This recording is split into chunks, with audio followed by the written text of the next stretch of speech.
I noticed a number of interesting GPU price drops this morning, which means, you know what, let's see if we can record a quick video before I leave for work.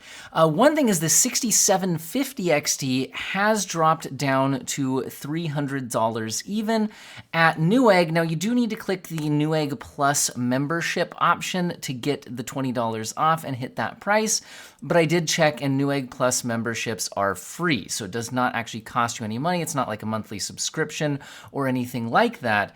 And the 6750 XT is very interesting at this price because that puts it absolutely head-to-head against NVIDIA's RTX 4060, not even the Ti version. Now, the 4060s are still costing right around $300, so these basically cost the same now. And the 6750 XT offers 12 gigabytes of VRAM instead of 8, and that's not the only difference. It also just is faster. Now, I don't actually have a 6750 XT. I did do a recently updated video, hey, there I am, doing the 6700 XT up against a 4060, and it was often ahead by 15% or so. But keep in mind that the 6750 XT is kind of like a slightly more overclocked on memory and things like that than the 6700 XT, so add on a few percent even higher, and the gap increases to even maybe closer to 20% gap.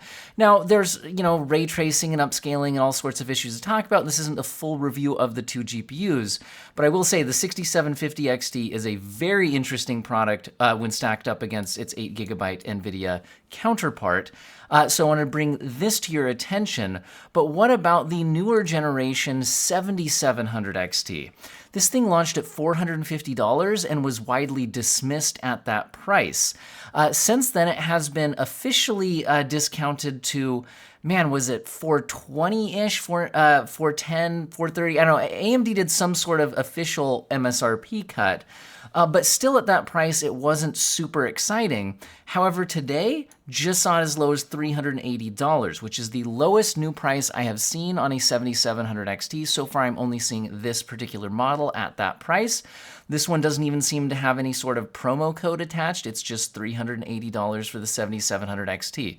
This is much more like the price I would have liked to have seen it launch at, and it is a very interesting at this price, except for one issue that the 7700 XT has had ever since its initial launch, which is that the RX 6800 from the previous generation offers 16 gigabytes of VRAM and roughly the same performance at the same or slightly lower price point. And I did check, and there are still some 6800s in stock for slightly below the price of the 7700 XT. So I'm seeing that at $370. Now, if you're wondering between these three GPUs, like $300 on the 6750 XT, would it be worth the extra money to spend, $80 more to get the 7700 XT, or $70 more to get the 6800? We could do a little bit of math on that. So if we look at 380 versus 300 to get the 7700 XT versus the 6750 XT, that's a 27% price increase. And if we looked at the 6800 versus the 6750 XT, that's 370 versus 300, which is a 23% price increase. Now, if you look at a quick kind of relative performance chart, this is fairly accurate. Game by game, it can be a bit different, but this gives you a good kind of ballpark figure. If we set the 6750 XT as the baseline, since I don't have one, again, the 6700 XT is pretty close, but that's what I have. I'll use Tech Power-Ups numbers here real quick just to get a rough idea. And the 7700 XT is roughly 15% faster than the 6750 XT, and the 6800 is about 17% faster. And so basically what that's telling us is that value-wise, this $300 6750 XT is the better value product. However, the other two products are faster. So overall, they will get you a better gaming experience. But if you're looking at it as like a cost per frame calculation, the 6750 XT is ahead in terms of, offering you cost per frame value. Now, if you're into the higher end, I did post this on my community page a while back, and it's still available. I do want to mention that the 4080 Super, well, when it initially launched at the $1,000 price point, it sold out very quickly. And ever since then, I've been seeing in my comment section everybody saying, well, the 4080 Super should be irrelevant because you can never find it at its MSRP. So I do want to mention that not only can you find it widely available at its MSRP now, like I don't generally have issues finding it, I'm actually already starting to find it slightly below MSRP, and this one has been in stock for days. This is shipped and sold by Amazon. This is not a particular like weird third-party seller or anything like that.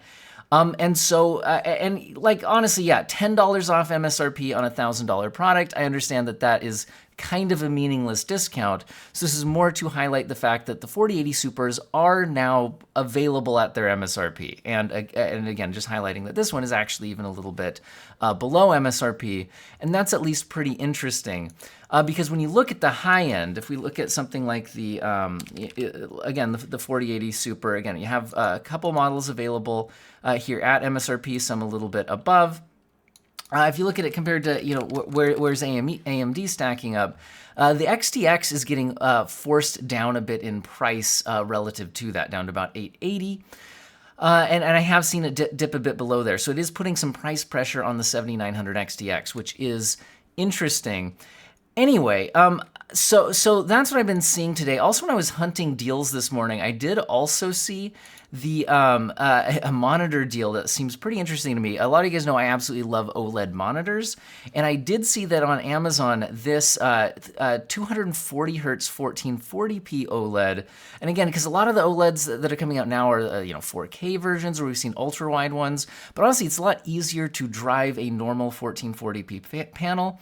And I think this year we'll see updates getting like 360 hertz 1440p screens. But honestly, 240 hertz is probably good enough for most people's use case. And I think with the newer lines coming out, we start to see some steeper discounts on the last generation product type stuff.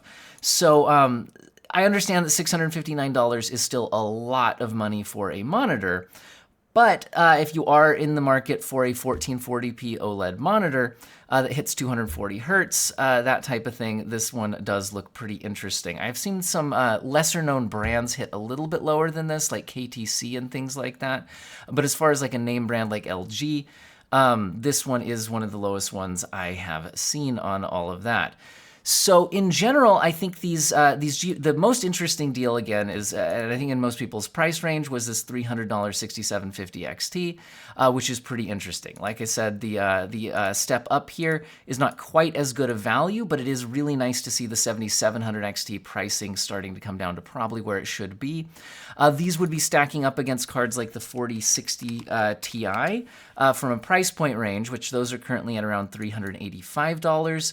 But again, those are still only offering 8 gigabytes of VRAM, and for me, it's really hard to recommend an almost $400 product with 8 gigabytes of VRAM. So now I'll let you decide how much you value that. The 4060 Ti 16 gigabyte version is still hanging out at $450. So anyway, it's nice to see some corrections in the GPU pricing, hopefully moving down, more towards where people would actually like to see things. But we're also getting closer to the next generation. But keep in mind that usually with the next generation, you get the 5090 and 5080 first, then you wait another number of months and all of that. So it'll still probably be a long time before we see stuff from the new generation in this $300 to $400 price class. So anyway, hope you guys found the video useful and or interesting. I had to wake my kids up and get them ready for school. I'll probably include links to things down below if you did want them. Not sponsored video or anything like that, but it will probably be affiliate links in case you want to buy them. I hope all of you have an excellent day.